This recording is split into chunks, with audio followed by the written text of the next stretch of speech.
ओम नमः।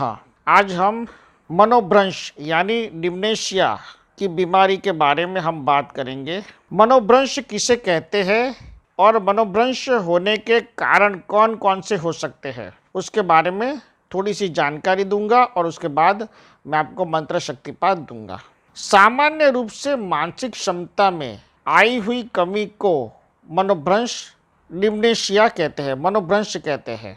डिमेंशिया उसका सही प्रोनाउंसिएशन है, कहते हैं, जिसमें सोचने की क्षमता कम हो जाती है, जिससे दैनिक जीवन में काफ़ी बड़ा प्रभाव पड़ता है। मनोभ्रंश कोई बीमारी आप उसे नहीं कह सकते, बल्कि एक सिंड्रोम है, एक लक्षण है। इसके लक्षण कई मस्तिष्क रोगों में आम होते हैं। मानसिक जो बीमारी पीड़ा होती है उसमें ये लक्षण आम देखे जाते हैं।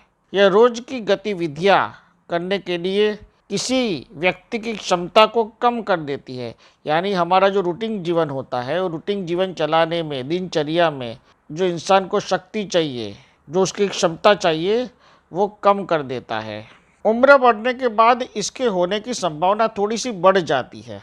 मनोभ्रंश के अलग अलग प्रकार और अलग अलग चरण भी होते हैं। जैसे मनोभ्रंश के कारण यानी कि मनोभ्रंश होने के दो प्रमुख कारण हैं, एक अल्जाइमर और दूसरा वेस्कुलर डिमेंशिया। इसके अलावा भी सिर पर चोट लगना, संक्रमण, मस्तिष्क में ट्यूमर, हार्मोन विकार, किसी प्रकार के नशे की लत, ऐसे अलग अलग कई रीज़न हो सकते हैं जो आपको साइकियाट्रिस्ट अच्छी तरह से बता सकते हैं। मनोभ्रंश के लक्षण के बारे में अगर हम बात करें, अलग अलग प्रकार और अलग अलग लक्षण को देखने को मनोभ्रंश में जो मिलते हैं, मनोभ्रंश में पीड़ित व्यक्ति कोई एक या ज़्यादा लक्षण के साथ भी दिखाई देता है। अब इसके लक्षण की हम बात करते हैं। नंबर 1, हाल ही में याददाश्त खोना। इसका संकेत यह होगा कि किसी सवाल को बार बार पूछना या किसी बात को बार बार कहना। आपने देखा होगा कि कई बार एक ही सवाल इंसान 2-5 मिनट में रिपीट कर देता है। नंबर 2, घरेलू कार्य को करने में कठिनाई का सामना करना, जैसे सुबह उठना, ब्रश करना, अपनी दिनचर्या को खत्म करना, उसमें वो कई घंटे लगा देता है, उसमें उस कठिनाई का सामना वो करता है। नंबर 3, मूड या व्यवहार बदलना, यानी कि दृष्टिकोण या स्वभाव में अचानक से परिवर्तन आना। मतलब कि एक इंसान का जो नेचर बरसों से चला आ रहा है, जो व्यवहार बरसों से चला आ रहा है, उस पर अचानक से कोई परिवर्तन दिखने लगे। नंबर 4, रोज की जाने वाली गतिविधियों को करने की क्षमता खत्म हो जाना, जैसे कि नहाना, कपड़े पहनना, ड्राइविंग करना इत्यादि। 5, सोचने में कठिनाई, स्मरण शक्ति में कमी, शब्दों के चुनाव में कठिनाई महसूस करना। कई बार इंसान क्या बोलना, किस तरह से रिप्रेजेंटेशन करना, उसमें भी उससे बहुत कठिनाई महसूस होती है। नेक्स्ट 6, व्यक्ति में बदलाव आना, जैसे कि चिड़चिड़ापन, संदिग्ध या भयभीत होना। 7, चीज़ों को कहीं पर रखने के बाद भूल जाना। 8, जैसे कि ये बात तो सबके साथ होती है, इसका मतलब नहीं है कि सबको मनोभ्रंश है, मतलब कि जिसकी फ्रीक्वेंसी बहुत ज़्यादा बढ़ गई हो, इस लक्षण को उस इंसान के साथ आप टैली कीजिए। ऐसा नहीं कि हफ्ते में 2 बार आप चीज़ भूल गए हो कहीं रख कर, तो आप ये मत सोचिए कि आपको मनोभ्रंश है। ये बहुत ज़्यादा प्रमाण में यदि हो तो इसे मनोभ्रंश कहा जा सकता है। 8, कई बार बाहर निकले तो गली या रास्ता भटक जाना। ये बहुत ज़्यादा और बहुत बार बार हो तब समझो। हफ्ते में 1-2 बार होता है, बराबर है, तो वो तो हर इंसान के साथ होता है, वो नॉर्मल सी बात है।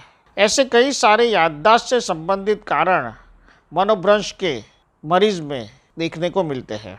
देखिए, मैं आपको ये बताना चाहता हूँ कि मैं ये सीरीज़ इसलिए मानसिक रोगों के प्रति मेरे मंत्र शक्तिपात दे रहा हूँ, ताकि आप जब साइकियाट्रिस्ट की दवा कर रहे होते हैं तो साथ में ये मंत्र शक्तिपात आपकी ऑरा में बहुत ज़्यादा इफेक्ट करते हैं। कई बार ये मंत्र शक्तिपात आप दिन में 1 बार या 2 बार भी अगर सुनते हैं तो उसका फ़ायदा उस इंसान को, पीड़ित को ज़्यादा ही मिलेगा और एक अवेयरनेस भी होगी। एक आध्यात्मिक मंच से आपकी इस बात को, अगर मैं अपनी बात को रखूँगा तो लोगों को भी ऐसा लगेगा कि अगर हमें ऐसा प्रॉब्लम है तो हमें आध्यात्मिक ज्ञान के साथ साथ साइकियाट्रिस्ट मदद भी लेनी चाहिए और इसमें ज़रा भी हिचकिचाहट नहीं करनी चाहिए। ये आम सी नॉर्मल सी बात है आज के ज़माने में। जिसे मनोभ्रंश हो वो 90 दिन तक इस मंत्र शक्तिपात को श्रवण करे, सुने। दिन में 1 बार से 2 बार, 1 बार कम से कम, 2 बार से भी ज़्यादा आप सुन सकते हैं। ओम